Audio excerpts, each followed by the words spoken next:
There she goes, Laura Brillingham this morning, and Gloria, 9:24. I don't know about Gloria, but we've got Glorious in the studio this morning. It's that time of the week, folks. Away we go. It's time now for the latest news on what's hot and what's not in the world of technology with Matthew Dickerson on Tech Talk. Here on TCFM 88.9. Morning. You've stolen my role. Normally I like to try and come up with some very vague, very poor segue from the song into the Hang on, segment. mate. I think you might just have to change microphones. I don't know what's going on with that one. Try that one. Take two. How's that one? That better? You got me coming through now? Yeah, that's better. Okay, excellent. Sorry about that. That's right. Well, it wasn't glorious after all, was it? No, it was inglorious, to say the least. Oh dear. Oh, you had to give that one a bit of a tap or something. I don't know what's wrong with it. It was working perfectly yesterday. Yeah, right. Anyway, that's life, isn't it? Now, why do we need a touchless doorbell? Well, I don't know if Is you it need COVID? Well, that's the reason it's come out. Obviously, there are so many things that have changed in the technological world and the entire world because of COVID. Yeah. And we're getting more deliveries now. Obviously, people are at home more, they're staying at home working. So you can imagine the potential, and World Health Organisations are talking about the fact that it's more likely to be spread by breathing on each other, but there's still that potential for spreading COVID by touching things. So imagine all those delivery people coming to your home, all your friends coming to your home, all touching that doorbell. So instead of that now, and you've got these great electronic doorbells, we've spoken about them in the past, but you've got the ability now for not even to touch the doorbell, Richard. You can turn up, you can stand in the right spot in front of the doorbell, and automatically you'll be notified. Of course, it'll ring on your smartphone, wherever you may be, in the house, out in the garden, down the street, wherever you are. It'll let you know that someone's there at your front door. You can unlock it for them. If it's a delivery person, for example, deliver the parcel in there. It's all on video, etc., as we have come to expect in the past. But the thing that makes this one different is the fact that you don't actually need to touch it. Now, it might be confusing for some people, so they do make an accessory that you can buy that's a doormat that tells you to stand there, so it gives you the exact spot to stand to let the doorbell know that you're there ready to be notified that someone's there at the door. So, Okay. So in answer to your question, do we need it? Probably not, but most of the stuff I talk about in this segment we don't need, but it's cool stuff. We do need this one. We do need a dash cam where you don't have it hanging off the windscreen and all this sort of. This is a good idea. It is a good idea, and I'm a huge fan of dash cams. All my kids' cars, when they've gotten those cars, I've put dash cams in, partly to make sure they drive safely, but also to protect them if an accident does occur. But yes, it does restrict your vision a little bit. You've got something that looks a bit ugly hanging off the actual... clunky. Yeah, you've got cables hanging out. If you don't install it properly, you've got a lead dangling down to plug into that cigarette lighter adapter. So they're not the most attractive things, but this particular company has come out with the idea of using your rear view mirror that's fairly thick anyway, because those mirrors have got a bit of technology in them, and they've incorporated into that a dash cam. So the camera is mounted on the front of the actual rear view mirror, and then in the actual mirror itself, you can have it in straight mirror mode, so it just looks like a normal mirror. Or if you want to see what the dash cam's viewing, you don't need to have that on all the time, because you can see what the dash cam can see because you're looking at the windscreen, but you can actually change it to the mode where you'll see on part of the mirror what the actual dash cam is seeing. So this is an aftermarket accessory as it stands at the moment, but there are some brands of cars that are already coming out with dash cams built into the cameras on their car. So I think it'll be a bit like car stereos. Back when you and I were growing up, Richard, having a stereo in your car was a big thing. You went down to some organisation and got a car stereo installed, and that was really exciting. And of course now you couldn't buy a car without having a standard sort of stereo or CD player as standard fare.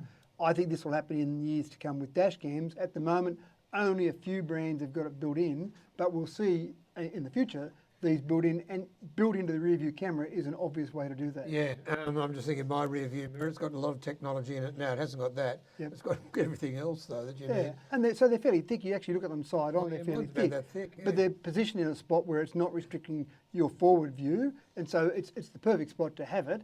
So incorporating a dash cam to that makes a lot of sense to me. Yep. All right, this is expensive, but it's really, really good. The deep clean robot. And I mean, I can really see this working well in hospitals and schools. Am I right? Yeah, absolutely right. And it's interesting. You say the word deep clean. I always chuckle to myself when I see that someone's doing a deep clean. I don't know what deep clean means. It's just some expression that we've come up with to make it sound like we're doing a really, really good job here. It's like jab. Well, that's right. It's got some connotations with it, hasn't it? Yeah. So the idea of this particular robot, and there's two robots they make.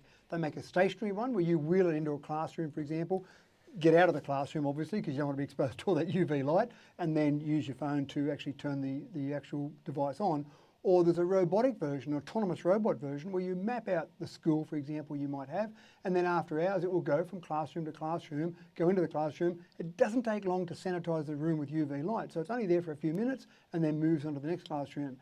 When you talk about price, there are some organisations now who are paying a lot of money to have people come in every night and do a deep clean and make sure it's clean. And so that adds up on an ongoing basis. Depending how long we'll need to keep doing this for, depending how long COVID's going to be around for, this particular robot sells for either $20,000 or $40,000 US for the stationary or the robotic version. So it sounds expensive, but if you're paying hundreds of dollars a night, for example, for someone to come in to do your deep clean, $20,000 mightn't be so expensive after all. Yeah, that's what I was thinking. Now, this one, and our last for the morning, is a farm in a shipping container.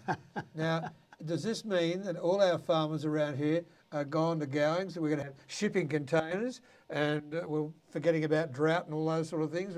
What does it mean? Well, I think our farmers are pretty safe for the time being. I think the biggest problem we have across the world at the moment is we've got a growing population and we've got to feed all those people. And obviously we do have inconsistent rainfall in this area in particular, and so you're open to the vagaries of nature normally.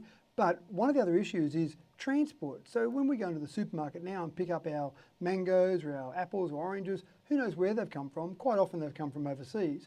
Getting that food to where it's needed is a really important thing. So this particular shipping container is called the Cube.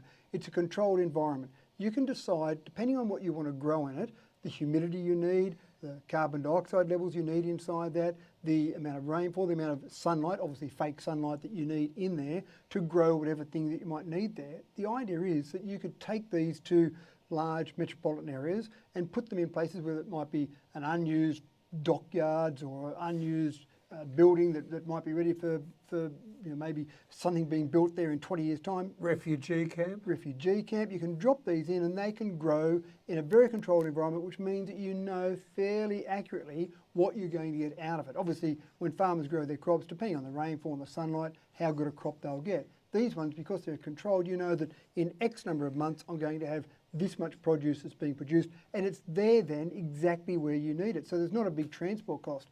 I can see this type of thing being used, Richard, not so much to replace our wonderful farmers, but more when people are building some new high-rise buildings. This might be incorporated into that building, so there'll be a certain amount of produce there available at that building to feed the number of people in that building. So I've seen in Singapore, for example, when they've designed modern cities from the ground up, they've tried to incorporate this type of thing as part of the actual city, but this is something you can retrofit. So you can go in and put it into buildings.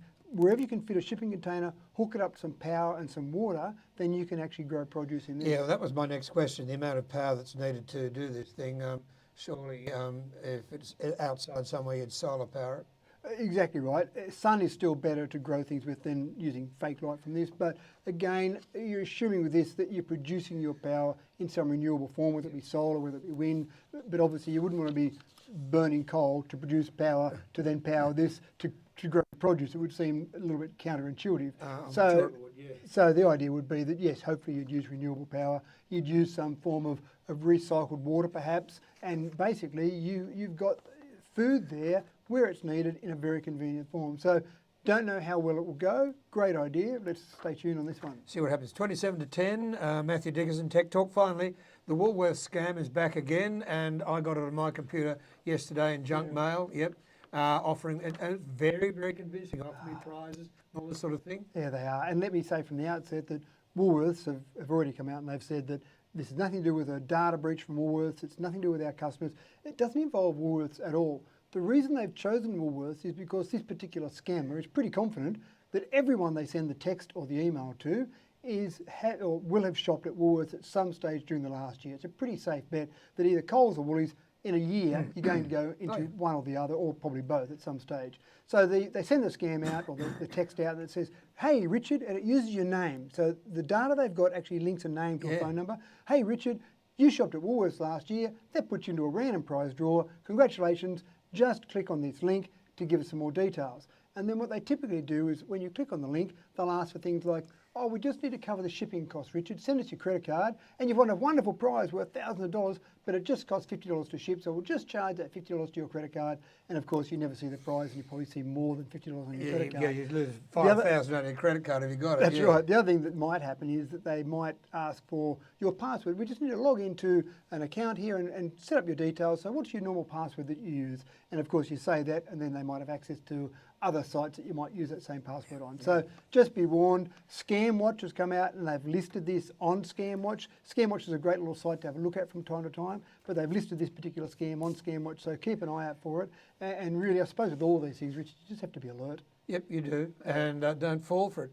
As soon as I see them, you can tell. Yeah. I always look at where they actually send with the email address. A lot of them are overseas. As soon as you see NG for, I think it's Nigeria, that's it. Well, the clever Bang. ones will use a domain name that looks like a real domain name. Indeed, they do. So- This Woolworths done does, yeah. And as you said, they're very good. When you look at it, you go, wow, that looks just like it. Because they take a legitimate site from Woolworths and they just steal some of the material from there and make it look very good. Sometimes you pick up a small spelling error, but sometimes you look at it and you go, wow, that's as good as if it came from the company itself. But just be aware and be alert. And as soon as someone starts asking for credit card details, passwords, you go, no, I'm sorry, I can't help you." sorry, that's not going to happen. Yeah. Good talking with you, mate. We'll see you next Wednesday. Thanks, Richard. Okay, Matthew Dickerson and Tech Talk, and around about 9:15, every Wednesday morning here on DCFM 88.9.